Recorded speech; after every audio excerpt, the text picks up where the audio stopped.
Now, one of the major problems that human beings suffer from is violence. This is a human problem. You find it in every part of the world. You even find it in the animal kingdom.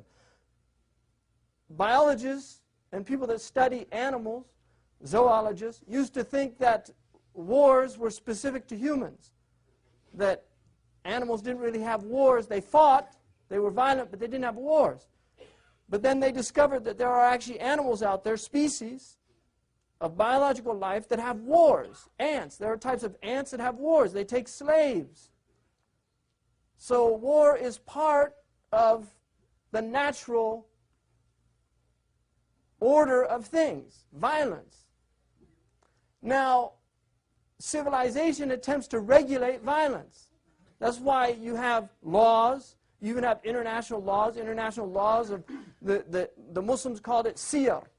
In fact, in a book called The History of Bombing, which is a history of using aerial warfare, the scholar that wrote that book said the first person to actually put down a system of international laws regarding warfare between nations was Abu Hanifa al-Nu'man, a non-Muslim scholar, who said the first person to regulate or to attempt to regulate warfare was Abu Hanifa radiallahu anhu. But we know it was the Prophet sallallahu alaihi wasallam, because that's where Abu Hanifa got his ideas from.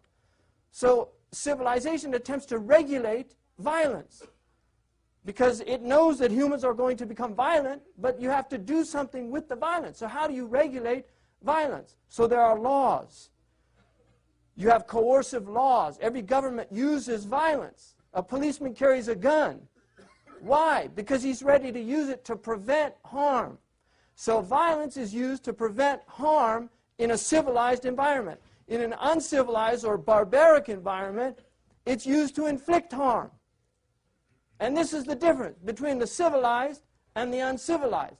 The civilized will resort to violence to prevent harm or to stop harm, and the barbaric will resort to violence as a means of achieving their ends.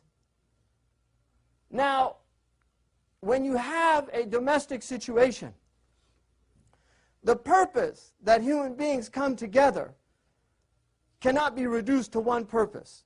There's nothing that says, for instance, that the purpose of marriage is procreation.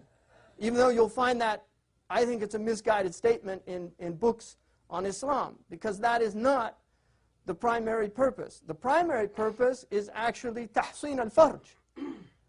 It's to protect yourself by finding a tranquility in another person so that you don't become bestial. So it's actually a civilizing force. Marriage is part of the civilizing process. It's the way people become more human.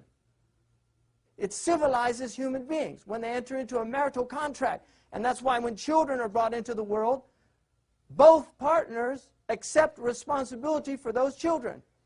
Now, generally, the male accepts the responsibility of maintenance. And this is why in the Quran it says, الرِّجَالْ قَوَّامُونَ عَلَى النِّسَاءِ. Men are maintainers of women.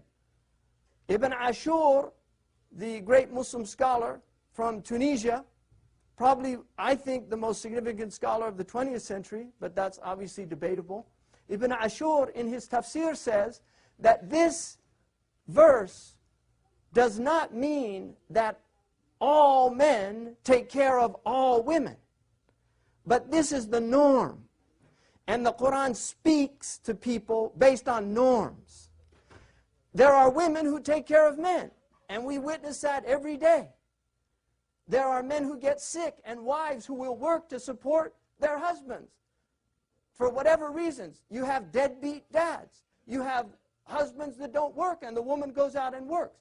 A woman came to the Prophet ﷺ and said to the Prophet, "What do you say about a woman who supports her husband?" He said she has two rewards. The reward of maintenance and then the reward of charity, because it's not an obligation for her. So even at the time of the Prophet ﷺ, there were women who supported their husbands. We also know that Khadija was an independent merchant. The Prophet's wife was an independent merchant. We know that about her. She actually supported The Prophet ﷺ, even though he earned his livelihood, he worked for her, but she was the one who was hiring him. So you have these situations. Now, in a domestic environment, the purpose of a domestic environment is in order for the human project to come to fruition. Now, there are many dimensions to the human project, but the single and primary dimension is the spiritual dimension according to our belief.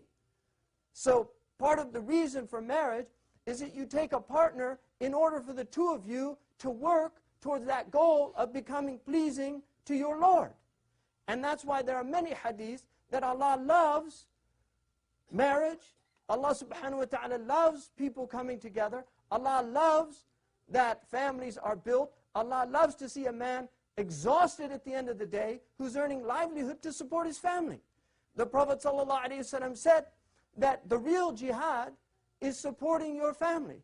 He said, "Man ala waliduhu," the one who supports his parent, or waladahu, or his child, that is a jihad, struggling in the way of Allah.